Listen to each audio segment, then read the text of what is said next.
लेकिन प्रताप का तेवर भी तेजाबी था, प्रतिघाती था। अकबर ने राजा मानसिंह को सेनापति बनवाया था, रजपूती सेना के खिलाफ रजपूतों को भड़काया था। रणक्षेत्र बनी हल्दी घाटी, चतुरंग शत्रु अनी अनी हुई, उसके विरुद्ध थी राणा की बलिदानी सेना खड़ी।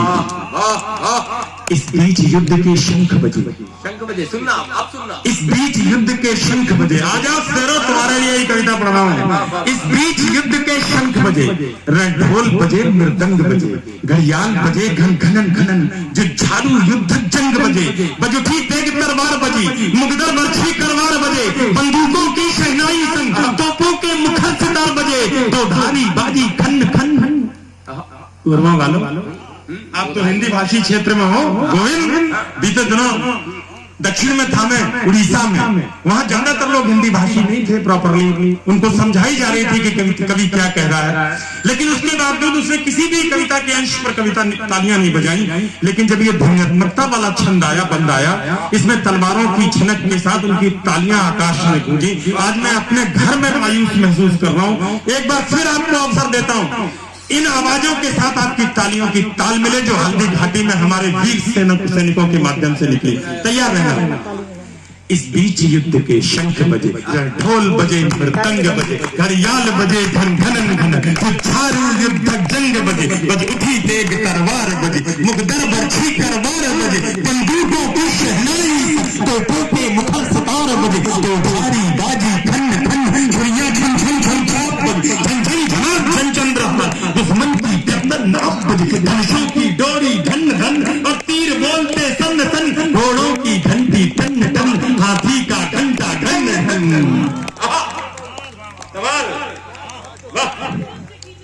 क्या अद्भुत है, अद्भुत है, क्या ध्वन्यात्मकता पैदा की भाई। वाह वाह वाह वाह। तालियां बजाओ, खो जाते हैं। धनुषों की डोरी धन धन, और तीर बोलते सन सन, घोड़ों की घंटी टन टन, हाथी का घंटा घन घन। अरे सिर कटकर गिर जाते थे हल्दी घाटी में, सिर कटकर गिर जाते थे। दो नाम लेता हूं हल्दी घाटी के युद्ध से, कल्ला राठौर और जयमल राठौर। जयमल के पैर में गोली लगी, कल्ला भतीजा था, उसने कंधे पर बैठाया, चारों हाथों में तलवारें थी, चारों हाथों से युद्ध लड़ा। मुगलिया सैनिक ये देखकर चमत्कृत थे, ये कौन से देवता हैं जो इनकी तरफ से युद्ध लड़ने लगे।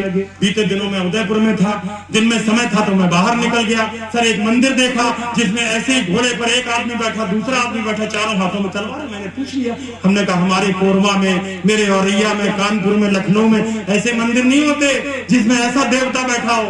कौन से देवता है?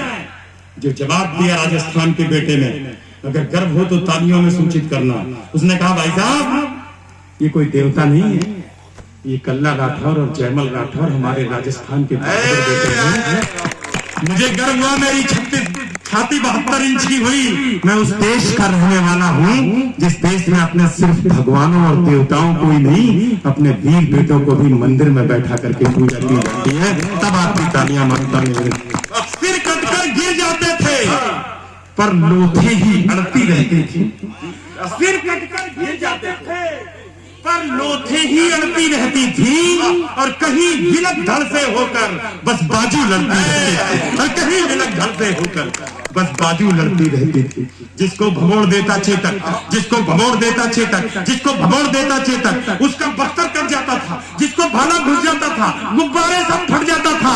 वो नीले घोड़े